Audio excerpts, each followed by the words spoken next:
Good afternoon. As we wait for people to connect, I wanted to thank you for joining us for this important and timely discussion on the Israel-Hamas war and the humanitarian relief efforts in Gaza. I'm Brian Romick, and I'm honored to have stepped into the role of President and CEO of Democratic Majority for Israel this past spring. We're a month away from the two-year anniversary of the October 7th attacks, and Hamas still holds almost 50 hostages and refuses to lay down its arms, and the humanitarian situation in Gaza is heartbreaking to see. There's no question this is a challenging moment for Democrats who are deeply committed to Israel's security and prosperity. I'm grateful we've convened a distinguished panel of speakers to share their insights on these pressing issues. Before I introduce them, a reminder to please consider following us on social media. We're on X, Facebook, Instagram, Threads, LinkedIn, and Blue Sky. You can sign up for our news and updates on our website, dmfi.org. If you want to ask questions, submit it through the Q&A feature on your Zoom interface. If you're watching on Facebook, you can enter it in the comments section. Now, I'm very pleased to introduce our distinguished speakers for today. First up will be Ambassador Michael Herzog. He was Israel's ambassador to the United States from 2021 until earlier this year. Michael began his public service as an infantryman in the Yom Kippur War before joining the Military Intelligence Corps and rising to become the head of strategic planning for the IDF. He later worked for 4 ministers of defense and as a senior military aide and then as chief of staff. He is a member of a distinguished Israeli family. His grandfather was chief rabbi of both Ireland and Israel. His father, Chaim, was a general, UN ambassador, and president, a position now held so ably by his brother Isaac. His mother served in the Haganah as an intelligence officer and was the founder of Israel's first environmental organization. Ambassador Herzog was married to Shireen Herzog, a distinguished lawyer. We are honored to welcome back Ambassador Herzog. Next up will be Yotam Polizer. He's the global CEO of IsraAID, Israel's largest humanitarian aid organization, which is known for its work in global humanitarian disaster zones. Since October 7th, IsraAID has worked to help victims of the Hamas attacks. Since early 2024, and in constant coordination with Israeli authorities, IsraAID has been working with international and local partners to secure critical aid for Gaza civilians. Yotam has led crisis responses and long-term recovery efforts in over 60 countries, reaching millions affected by disasters and conflicts. Finally, we have Tal Schneider. She is a political correspondent for Times of Israel. Previously, she was DC correspondent for Maariv Daily, a political blogger running her own blog, and a political correspondent for Israel's Globe newspaper. She is also a frequent commentator on Israel radio and TV stations, and we're grateful to have her on. Ambassador Herzog, why don't you start us off with your view on what's happening in the war between Israel and Hamas? Then we'll go to Yotam and then to Tal. After we hear from our speakers, our Chief Communications Officer, Rachel Rosen, will lead us in a Q&A session. Ambassador Herzog? Well, thank you, Brian, and hello, everybody. Good afternoon. Very happy to be with you all. And before I address the situation, I want to say how much appreciative I am of what DMFI is doing. I work with this organization as an ambassador. I continue to cooperate today. What you're doing is hugely important.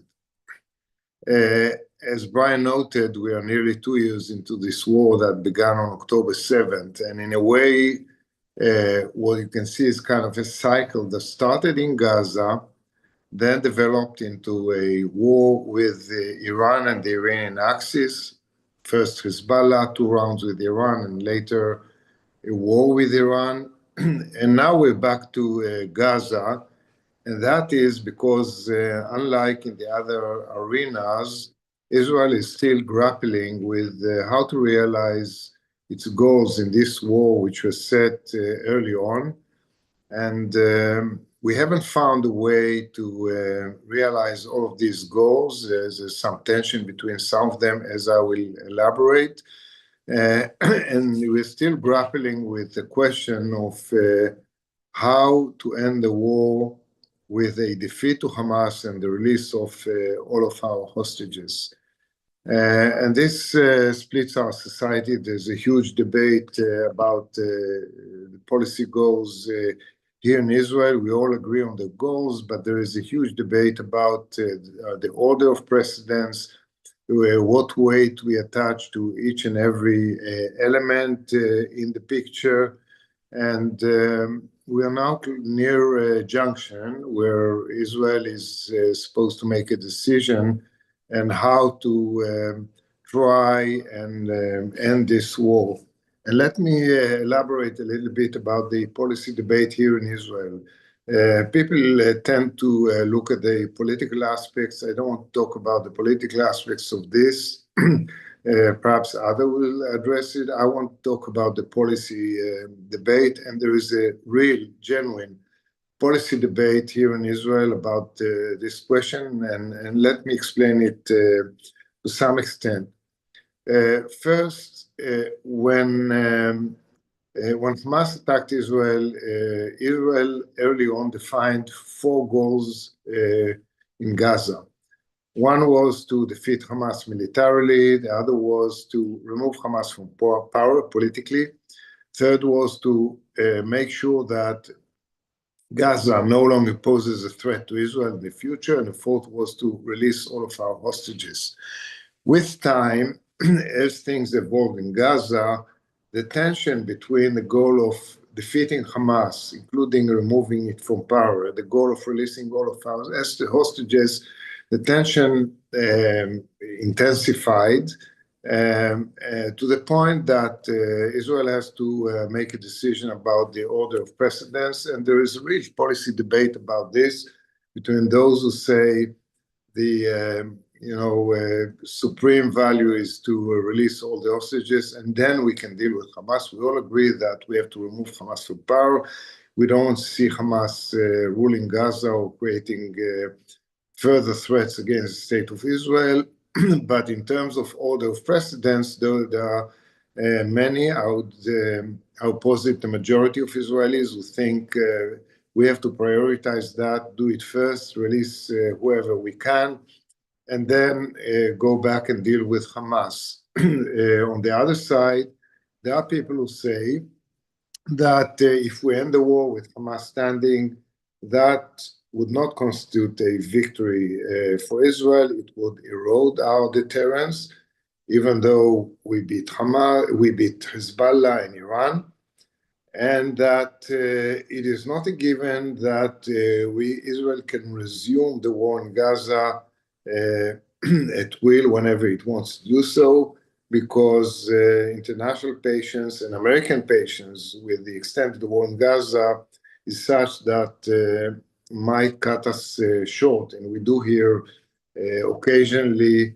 senior American officials talking about their desire to see this war end in a matter of weeks or a few months or by the end of the year. There is also a debate when it comes to hostages, whether or not Israel should focus on one deal to release all of them, a comprehensive deal, or go for partial deals and release whoever it is possible to release. And this question is very concrete now, because as you probably know, the U.S. Special Envoy Steve Witkoff came out with an outline for the release of 50% of the live hostages, 10 out of 20, and 18 bodies, as against a ceasefire of 60 days. Hamas initially said no. Then the Israeli cabinet convened, decided to go all out and to defeat Hamas. And under the pressure, Hamas suddenly said, okay, we are willing to accept what we previously rejected. Now, there is a debate in Israel whether or not Israel should take that deal, release whoever it can, and then deal with Hamas later. Currently, the official position of Israel is we will no longer do partial deals, only a comprehensive deal under our terms, which are unacceptable to Hamas. Part of it is, I think, for public consumption, and I wouldn't rule, I think it's premature to make a judgment what will be the final outcome. The IDF is operating in Gaza, applying very strong pressure around the city of Gaza, and is poised to to enhance the pressure in the coming weeks, with the hope that under the military pressure, Hamas will cave in, either improve the terms of the deal or agree to a comprehensive deal. We shall wait and see. But there is a real policy debate here about all the elements in the picture, about what erodes our deterrence, about the prices that Israel is paying for the war in Gaza, and we are paying a price internally, also internationally. And as you all well know, also in the U.S. scene. As regards the Trump administration, their position has been, on the one hand, that they would like to see the war end as soon as possible. On the other hand, they do identify with the Israeli position that Hamas has to go, and you don't want to end the war with Hamas standing. How to reconcile between the two, that's an open question. The Trump administration hitherto gave Israel leeway to decide which course it wants to go, but I don't think this is an open-ended position, namely that Israel can extend the war forever at its will. I think sooner or later we shall see some more moves or iterations by the Trump administration trying to define a clearer end to the war. So this is an open question under strong policy debate here in Israel. In the meantime, as you all know, and as I noted, Israel is paying a price in the international community. We are paying a price in America. We are paying a price first and foremost because of the scenes in international media of the humanitarian crisis in Gaza. I have to say here, as someone who was heavily involved in dealing with the humanitarian situation when I was ambassador, there has never been an Israeli policy of weaponizing food, of starvation, and certainly worse than that, like genocide. There has never been such a policy. There is a campaign, an orchestrated campaign against Israel, but we did do some mistakes that contributed to that campaign against us. Like, for example, after the last hostage deal, when Israel decided to apply pressure on Hamas to do another phase in the deal and closed the gate to Gaza for over 2 months, rationalizing that there is sufficient food in Gaza.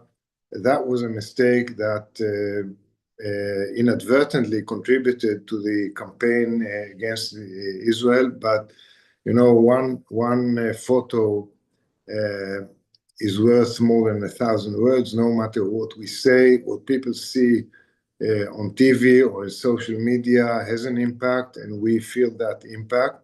And since that broke out, Israel has been flooding the zone. I'm sure others will elaborate on it further, but the damage has been done.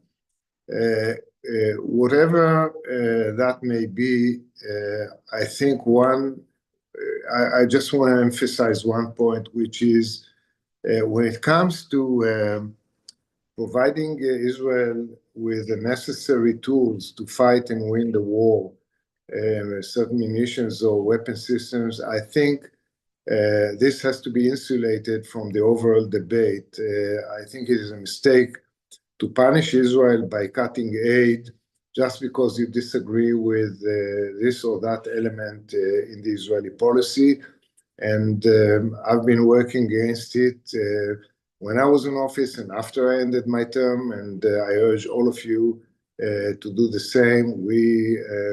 I think we have very strong arguments to make the point that we're talking now about the essential basis of Israel's national security that should not be undermined or undercut just because of a political debate. And let's not forget, we still have major challenges in the region. Iran is not over. We hit Iran very hard. We took them back, I believe, by years, not by months, and I follow it very closely.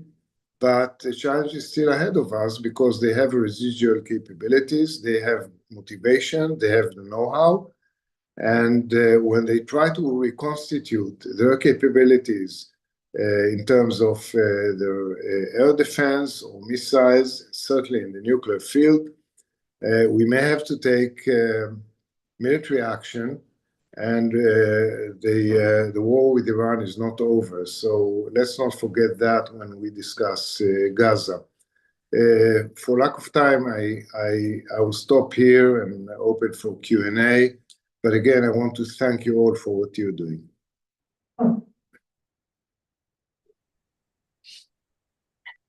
So I guess I'll jump in. Brian, yes? Okay. Yes. Thank you.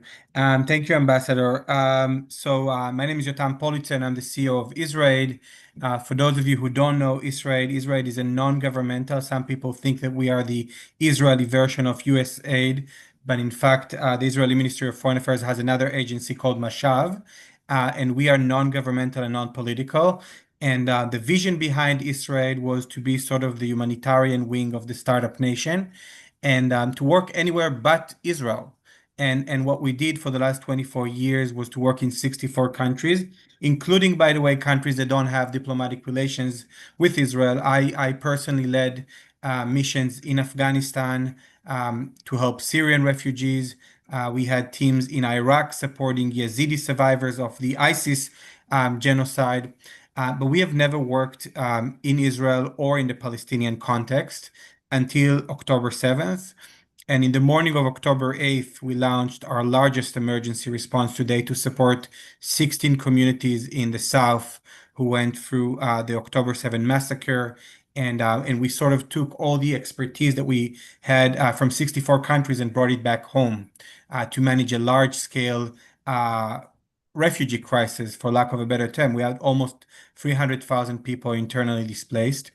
And that's a large operation. It still continues for us. We still work with these communities and accompanying them on their long journey to recovery with mental health support, with educational support. We even did some surreal things in Israel that I never thought we would do. We built bomb shelters for Bedouin communities who suffered from bombings from Iran. We have never got involved in the humanitarian crisis in Gaza. And quite frankly, I didn't think that we could get involved because we're called IsraAID.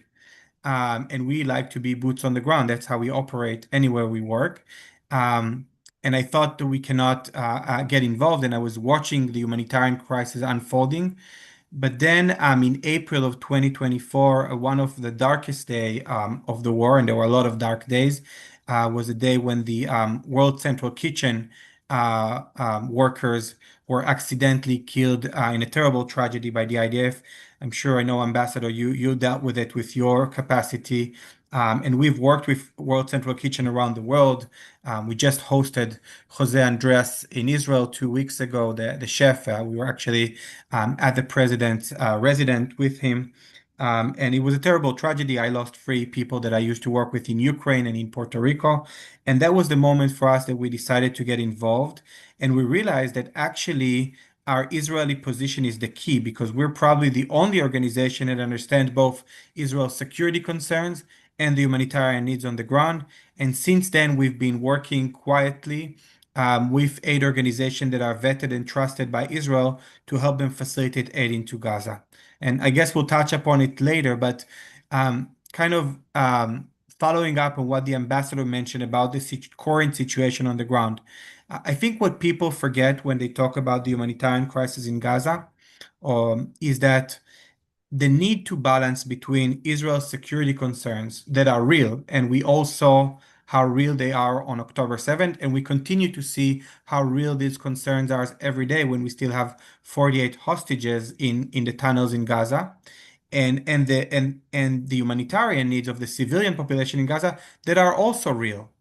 The need to balance between these two, I don't want to say it's impossible, but being a humanitarian worker and doing this work for almost 20 years, I can say it's almost impossible. And the only way to do it is to work together and to bring all hands on deck, and for Israel to be part of the solution.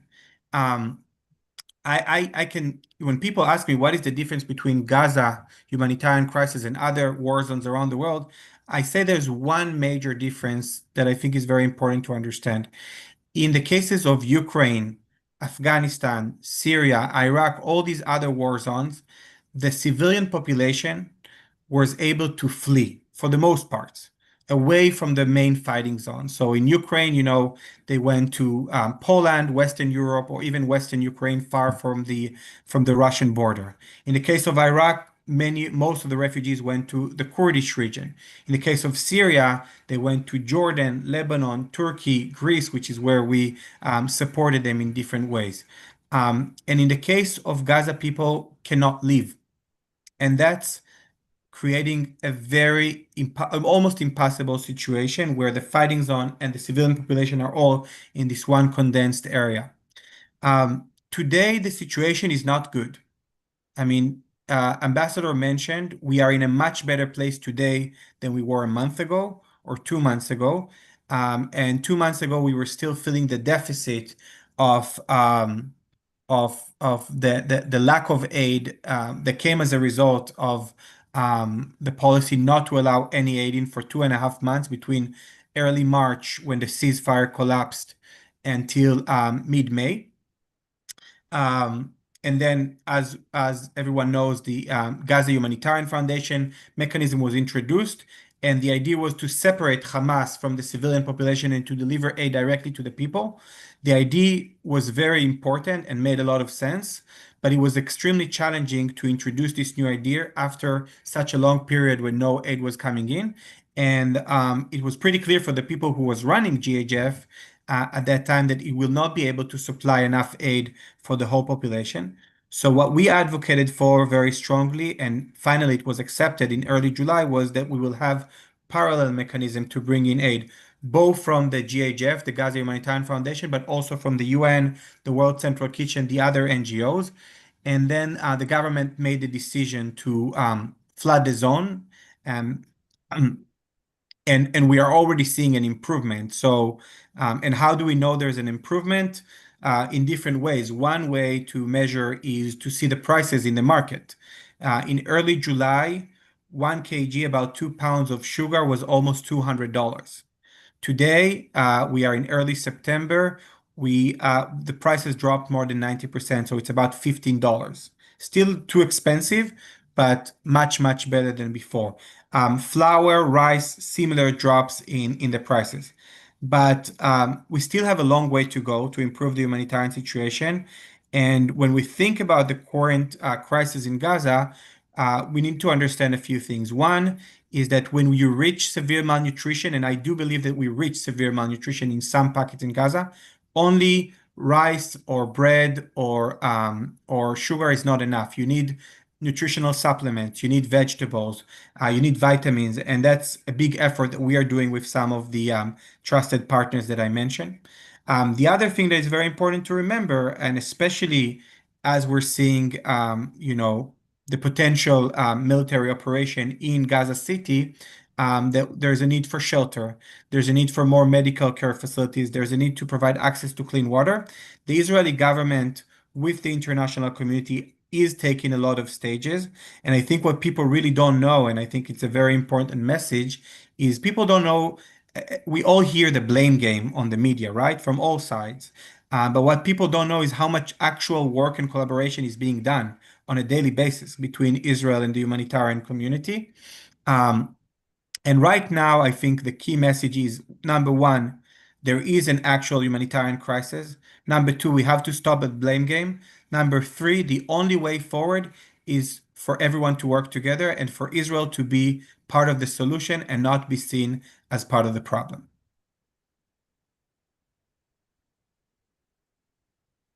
Now it's my turn. So thank you all for inviting me and having me. And it's good to see Ambassador Herzog and obviously Yotam. We admire your work and your efforts to help people in need on both sides. So it's worth saying, Your work is bringing Israeli pride. I'm here to discuss political situation in Israel. It's very, very complicated unless, if you thought otherwise, raise your hand. I mean, it's always very complicated here. Elections are due to be held on October 26th, but this government may, collapse earlier to that. We don't know that yet. It's been the case in Israel for many years that governments do not hold it together for 4 years, almost, every time. I think it is still surprising to many Israelis that this government is able to function through this really difficult war, but they're sticking together. Two parties have left the coalition, that is Shas and United Torah Judaism. The way they left the coalition is not full-hearted. They left one leg in the room and one leg out, so they did not fully leave the coalition. That is somewhat possible in Israel, but Netanyahu is operating right now on a very narrow government.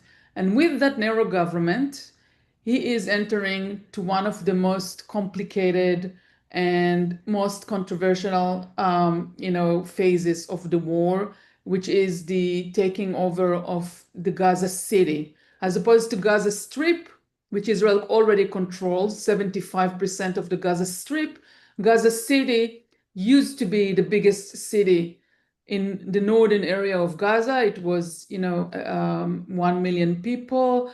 At least now they say they have around 800,000 people in tents in that city. The city is halfway ruined. It's not completely ruined like other parts of Gaza, but the military campaign to take over this area has begun, not in full force yet, but it's rolling. And it's highly unacceptable to the Israeli public. Many polling in the country suggests that the public doesn't support that. Even before the announcement of this phase of the war, most of the people said that they are willing to end the war in exchange for whole hostages.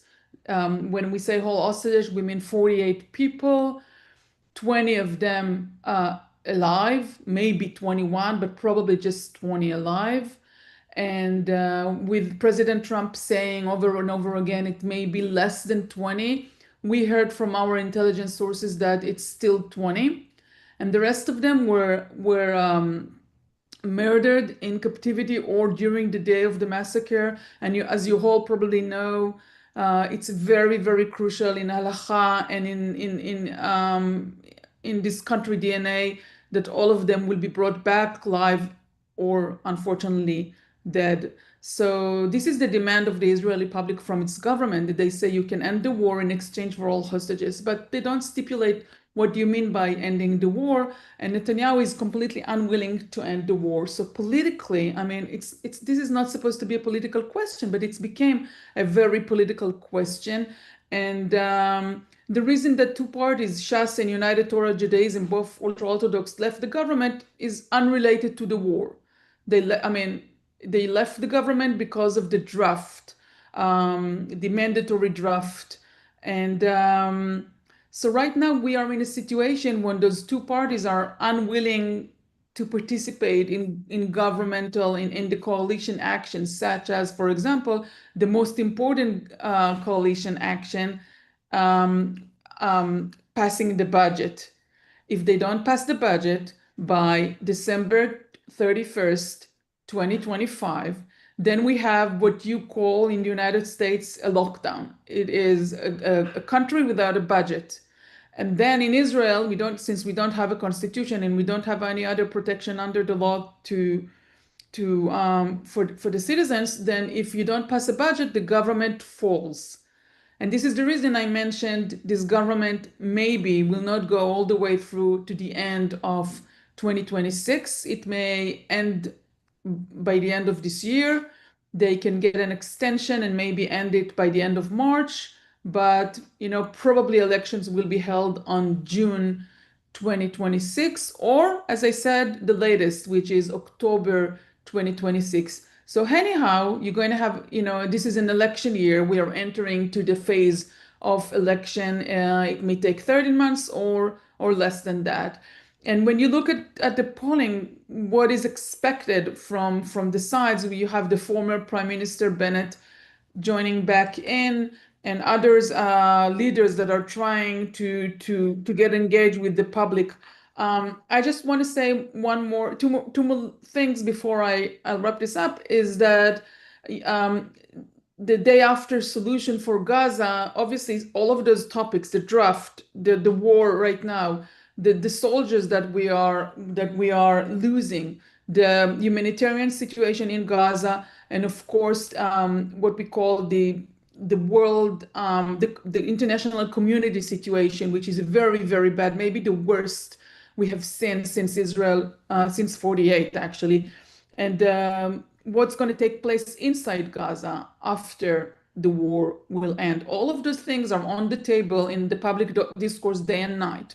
But we don't hear from the government, we don't hear from the prime minister any comments with respect to the day after inside Gaza. So we don't know what he plans, both on the humanitarian side and on, you cannot finish the war if you don't bring in someone to help this area be reconstructed and be back on its feet without the Hamas in power. And as long as you don't bring anyone in, the Hamas will remain in power. So as long as we have this vacuum of not saying or not working or not even starting to implement the day after, then it's actually, we are kind of letting the Hamas stay in power.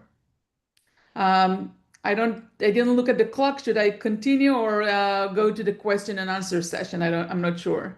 Thanks, Tal. I'm happy to jump in and begin to moderate the Q&A. Thanks for your remarks, and I'm excited to enter the second portion of our discussion today. If you do have a question, please put it in the Q&A feature box there on your Zoom account. And if you're joining us on social media, you can type it into your comments section.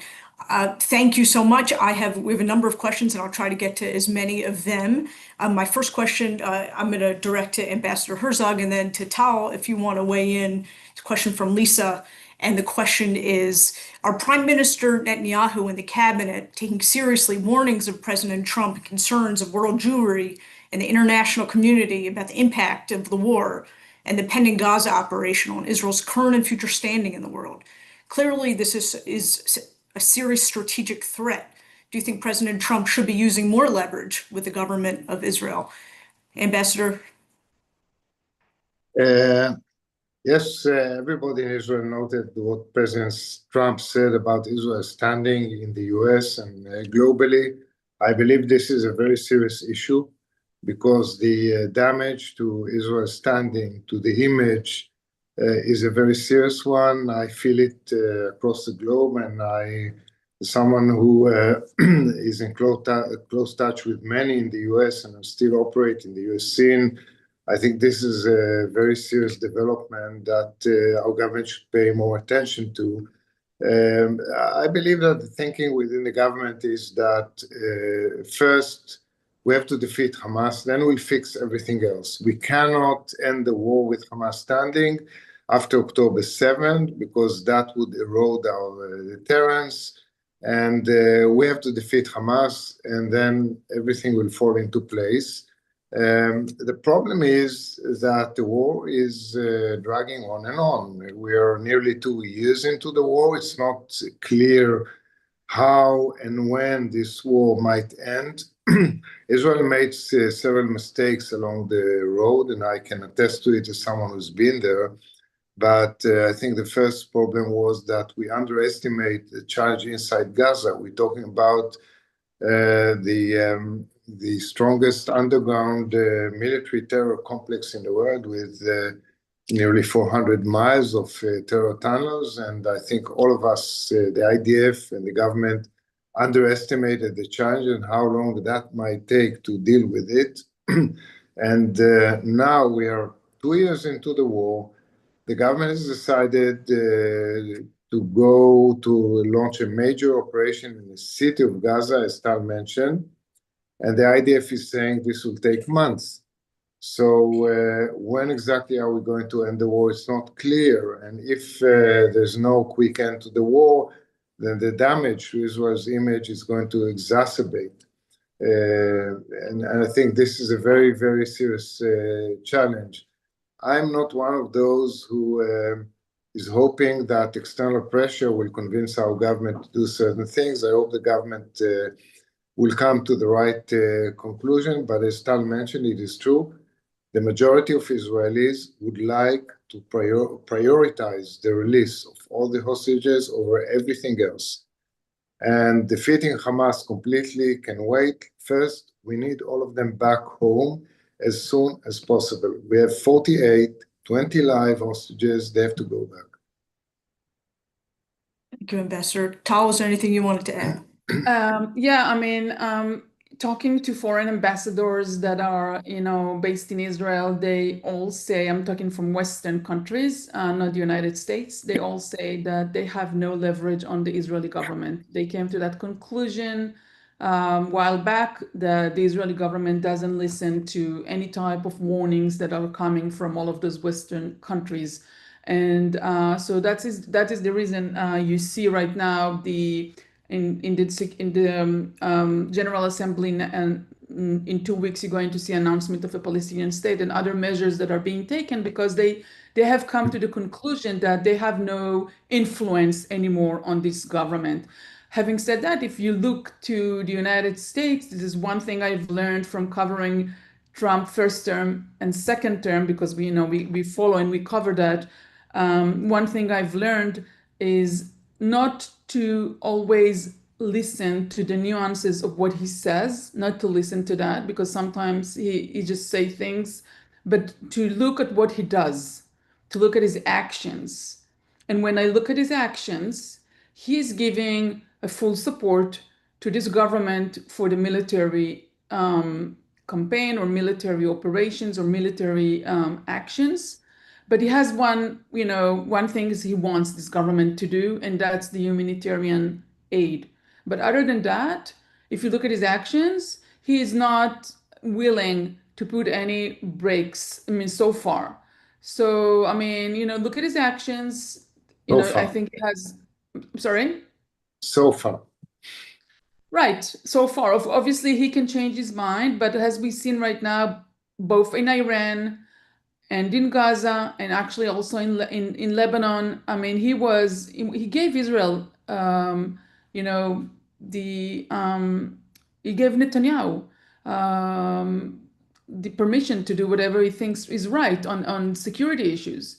So, if you expect him to be the brake on Netanyahu or on this government, I think it's not going to help you look at that from that direction. Thank you, Tal. Yotam, question for you. It's good to know that the Israeli government is working every day on providing aid to Gaza. Could that be better publicized and leveraged, or would that jeopardize the collaboration? Part of the Israeli strategy to undermine Hamas and its close partnership with UNRWA is to break their control over food and aid distribution, and thus over the population. Is that the right strategy, and do you think it's working? Look, first of all, thankfully I'm not a politician. I'm a humanitarian worker, and I'm trying to focus here in this crisis on getting everyone to work together because I understand that's the only way forward. I think everyone needs to do more. The government, the IDF, the UN, the NGOs, everyone needs to do much more to save lives right now. And I think there was a lot of problems and difficult decisions. I think the ambassador mentioned one of them when the aid was stopped after the last ceasefire and the hostage deal. So there needs to be done more. I personally think that what is needed right now is actually for everyone to focus on the work, focus on solutions. We've been working on this crisis for a a year and a half almost right now, and we've been very quiet. The reason we decided to come out, and even that we're doing very carefully, I'm not able to mention any of our partners in Gaza, of course, for security reasons, is because we feel everyone is just focused on the blame game, and what we need right now is for all of us to come together. So again, whatever the government decision will be about the policy, about the war, we are there to advocate and to work on facilitating more aid into Gaza. And it was a very tough decision for me to make, for our team, for our board to get involved in that.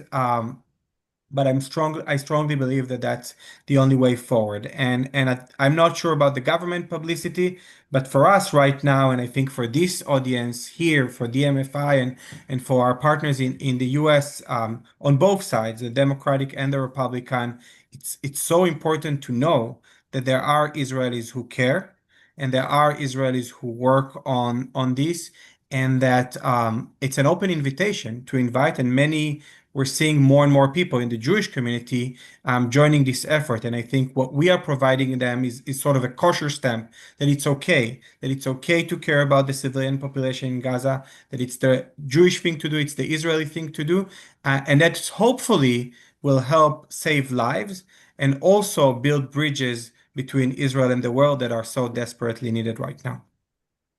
Thanks, Yotam. May I ask a quick follow-up? And you touched on this a little bit earlier. If the operation in Gaza City moves forward, how will that affect aid groups working on humanitarian relief?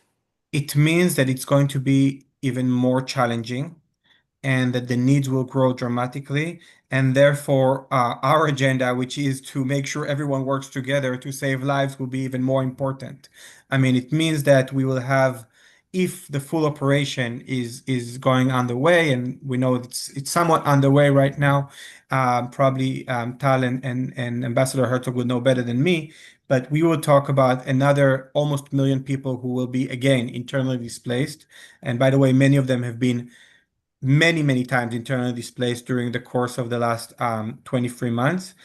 So you really need the most basic things. You need tents, which is a big effort that we are working on right now. You will need more doctors. One of our efforts is actually to bring doctors. We can't bring doctors from Israel, but we're supporting doctors from neighboring countries that have diplomatic relation with Israel to come into Gaza. You will need access to clean water. I mean, I know that the UAE, for example, has been doing tremendous work on that front, and recently Israel also supported that effort in helping them connect the big water desalination system that they were working on to provide water to hundreds of thousands of people in Gaza. So you really need the most basic things. It's not even talking about the long-term needs and the recovery, which we all need to think about 100%, but we are now talking about purely alleviating human suffering. Thank you, Yotam. Ambassador Herzog, I want to ask you about something that Tal mentioned a little bit ago. She mentioned that this month at the UN General Assembly, a number of Western countries, allies of America, allies of Israel, going to recognize a Palestinian state. And as you are well aware, Hamas called this, quote, one of the fruits of October 7th. What are the implications of this recognition? So, yes, we are expecting a wave of recognition of Palestinian statehood in the upcoming UN General Assembly. A number of governments already announced, like the UK, France, and some other major Europeans. I think per se, this is not something that's going to help the Israeli-Palestinian conflict, any resolution. It's not going to help the Palestinians in any way.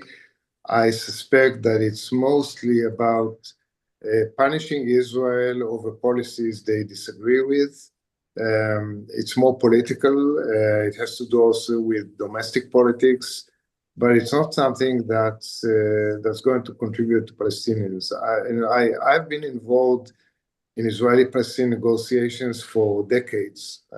I believe I'm the only Israeli who's in all the negotiations since 1993, when the Oslo Accords, Oslo process started. And it was always clear that there is no point in separating between recognition of Palestinian state and the actual establishment of a Palestinian state.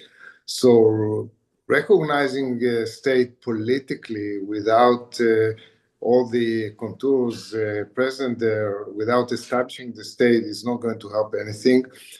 Israel is not going to allow it. And as you implied, the context of October 7th, it looks like this is going to be Independence Day for the Palestinians.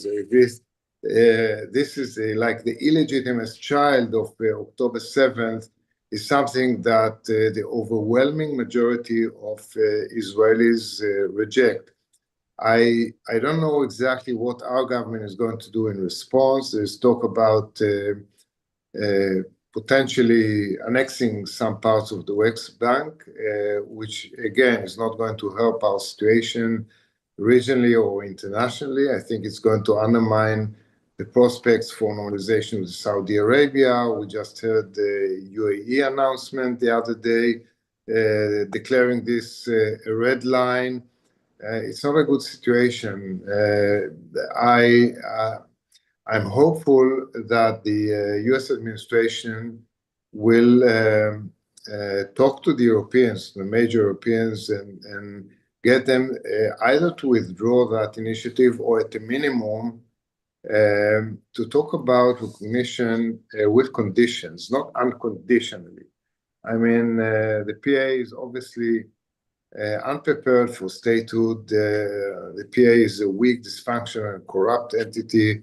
So for them now to establish state, I think it's something that is unacceptable. And at a minimum, there should be some conditions like recognizing Israel's right to exist, no presence for Hamas terrorists in any Palestinian government, and they were there in the past, deep reform in the PA, and so on and so forth. At a minimum, I would expect that.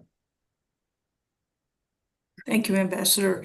Tal, I wanted to turn to you. We all watched hundreds of thousands of Israelis protest in the streets over the past several weeks. They're very powerful images underscoring the strength of the democracy in Israel. What were the messages of those protesters? Were they sort of unified in their messages, and what was your experience like covering that?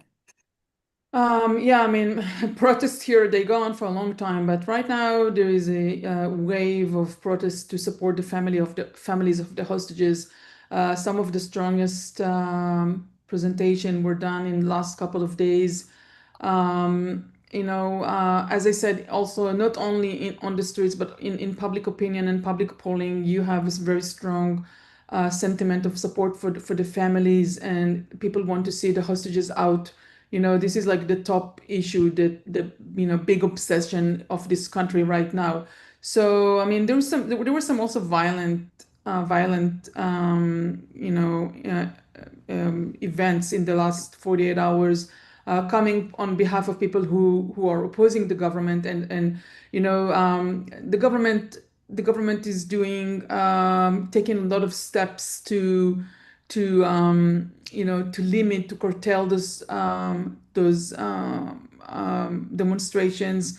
And because of those violent events, the prime minister took yesterday to call the people who did that, naming them in harsh way. So I mean, the atmosphere of the common Israeli is not easy these days. It's very difficult because once you have reservists being called up to serve behind the lines in Gaza, and you have almost every family here has people in not reserve, in regular duty, young people who are between the age of 19 or 18 to 22 are serving in the military. And on the same time, you have people who are protesting. This mix of emotions, and the protest, obviously, with respect to the hostages. Once we see the images of the starvation that the hostages are going through, it's very, very difficult. And when we are entering, we're finishing 2 years. There is Rosh Hashanah and Yom Kippur behind, just about to arrive. And everybody were hoping to see these hostages home, and they're not here yet. It's 1 hour away. It's very hard reality to grasp. It's very difficult. Having said that, there is a very successful military campaign that went on in Lebanon, Syria, and Iran, which gave the Israelis some sense of, gave them back a sense of reliance on the IDF, which, many people lost it on October 7th. So the resilience of the people is kind of back in place with respect to those borders. And yet they are having a hard time understanding how can you come to a deal? How can you go into an agreement with, ceasefire with Iran, ceasefire with Hezbollah, and in exchange for Israel still control the air above Lebanon in case the Hezbollah is trying to rearrange itself. But why cannot you get to the same sort of an arrangements in Gaza? It's very difficult to understand, and there is no good explanation to that coming from the government. The government doesn't really tries to communicate what it's doing in Gaza. It's very hard to understand. I mean, there was a partial agreement on the table. Netanyahu asked for partial agreements for almost 2 years. Then he changed his mind, turned into a whole agreement, and it doesn't really explain to the people what are the reasons behind it and why Israel is going into another military campaign. So, you don't have a support for the military campaign, and leaks that the chief IDF is also did not support it. So that brings people to the streets and in a very aggressive way. Thanks, Tal. Ambassador Herzog, I know we only have a few minutes left, but I wanted to follow up with you about proposals for annexation of large parts of the West Bank and what you think that might mean in terms of Israel's sort of future integration in the region. So first, I have to emphasize that the government hasn't taken yet any decision on the matter. They are debating it. There is strong pressure from the right, from Minister Smotrich and that group on the government to apply annexation on parts of the West Bank. Smotrich spoke about 82%, but there are suggestions ranging between 10 and 30%, depending how you go about it. Is it only the blocks, only Israeli settlements, only Area C, or open parts of Area C? And so there are various options out there. As far as I know, the Prime Minister has not made a decision yet on that. If the government does decide to apply annexation on parts of the West Bank, it doesn't matter if it's 30% or 80%, I think there will be consequences. As I noted, I think that will definitely undermine the chances for normalization with Saudi Arabia. We were close at the time, but given the extended war in Gaza, the Saudis are not there yet. But I think once the war is over, there is a real opportunity for normalization with Saudi Arabia. If Israel moves to annex, I think the Saudis will shy away from normalizing relations with the State of Israel, because in their mind, this is the end of the so-called two-state vision. It's not that they think that the Palestinians are right for statehood tomorrow morning, but they want to keep the vision open and live and alive, and that closes it. Second, as the Emiratis noted in their statement the other day, they defined it as a red line. I think this will definitely have a negative impact on our relations with the Abraham Accord countries. And it's not, I think, that there will sever relations, but definitely there will be a very negative impact. And thirdly, someone mentioned the day after. The real vision for the day after, even though our government did not make a formal decision on anything because of political pressure, is that ultimately there will be Arab presence in Gaza City, in the Gaza Strip, to help local administration govern the city of Gaza over a transitional period. But if Israel annexes parts of the West Bank, I think the chances of Arabs partnering with Israel on the day after in Gaza are becoming much slimmer. And there could be other ramifications. I don't want to go into all of them because, as I said, the decision has not been made yet. Now, the big question is, where is the Trump administration on that? We have to wait and see. They have not spoken against it, and some of them indicated like openness to the idea or even a positive attitude towards it. But I believe this is not the final word, and I suspect that if the administration comes to the conclusion that this could undermine part of the legacy of President Trump, namely the Abraham Accords, they might intervene. So the jury is out. Thank you, Ambassador Herzog. Yotam, I would like to give you the last word. We're approaching the 2-year anniversary of the October 7th attacks. I know IsraAID did vital work in Israel immediately following those attacks. I thought you could maybe spend a moment explaining some of your impact there, but also more generally looking at the humanitarian situation in Gaza and as pro-Israel Democrats who care very deeply about Israel's security and prosperity, and also wanting to help improve the humanitarian situation there. If you have any advice for what people like us can do. Thank you. In 20 seconds, right?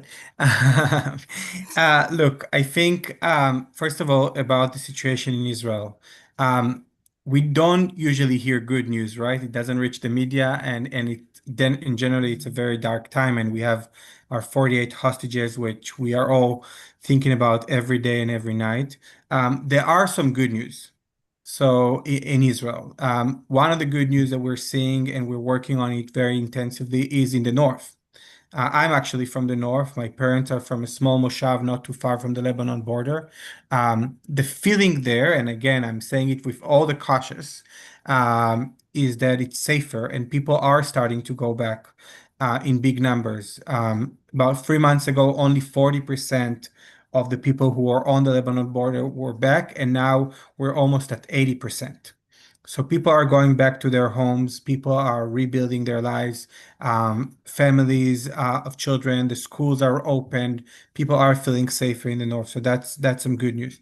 In the south too, the big majority of people who were displaced on October 7th are back in their homes. Not everyone, especially the communities who went through the worst atrocities from Kibbutz Be'eri, Kfar Aza, Nir Oz, are not back. And of course, for them, it's still a very much an open wound, especially Kibbutz Nir Oz that still have so many people, hostages in Gaza. We are seeing a lot of the people who lost their homes in the Iranian attacks are rebuilding their lives. So again, I want to show that there is some positive news.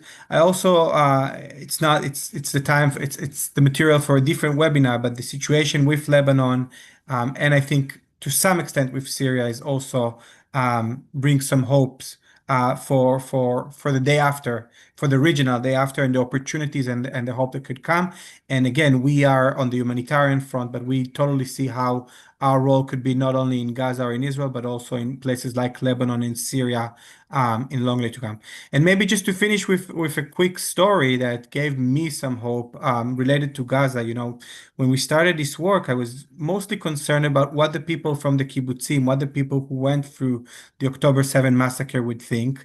And even though we kept it quiet, I know sometimes people leak things in the Israeli media, especially. So I actually went and spoke to all the heads of the communities and told them that we are doing this in Gaza and that we think it's very important to bring aid to civilian and to make sure that it actually reaches the civilian and to work with the IDF and trusted partners on this. And I have to say that I received very positive responses from these people. In fact, one of the heads of the kibbutzim who really went through the worst massacre, she told me it's the most hopeful thing she heard since October 7th, because she said if an organization like IsraAID who supported the communities in Israel is also supporting in Gaza, she feels safer because she knows that we will take their security and safety in mind when we are doing this work. So to me, it really energized me and motivated me to continue this work on both sides, in both Israel and with the civilian population in Gaza. Thank you, Yotam. Thank you, Tal Schneider. Thank you, Ambassador Herzog. I'm very pleased to turn it over to our President and CEO, Brian Romick. Thank you, Rachel. I also want to thank Ambassador Herzog, Yotam, and Tal. Thank you for taking the time out of your busy schedule to join us for this discussion today. As we approach the 2-year anniversary of October 7th, and as Hamas continues to hold almost 50 hostages, we remain filled with a mix of heartbreak, resolve, and stress. I'm grateful to our speakers for sharing essential insights in the current dynamics on Israel and Gaza. And I'm not naive. There's no question this is a serious moment in the U.S.-Israel relationship. Despite these circumstances, I believe the fundamentals of our party's support for Israel are strong because they are grounded in shared democratic values, mutual security, interests, and have endured for more than 75 years. DMFI has been hard at work. Last week, we helped defeat a divisive and reckless resolution at the DNC summer meetings that shockingly didn't even mention the October 7th attacks or the hostages who remain in Gaza and called for an arms embargo against Israel. Our team was on the ground leading a whip operation, partnering with pro-Israel delegates and activists to ensure the measure's defeat and that our voices were heard. Despite our win, the fight is not over, and these types of battles continue at the DNC and state parties across the country. We need to remain vigilant and laser focused on making sure pro-Israel voices are included, heard, and are successful. DMFI does this kind of work year-round, often stopping these efforts before they launch. And we don't just play defense, we have help. We have helped to create grassroots pro-Israel Democratic groups in multiple states while fostering relationships with pro-Israel elected officials and Democratic Party leaders at the state and local level. We cannot be doing this without your support. Your involvement with DMFI helps keep the Democratic Party pro-Israel and strengthens the U.S.-Israel relationship. We're deeply grateful. If you'd like to donate today to help support our vital work and future events like this, please scan the QR code to help support us or visit our website. Thank you again for joining us, and we will keep scheduling these briefings as the situation develops.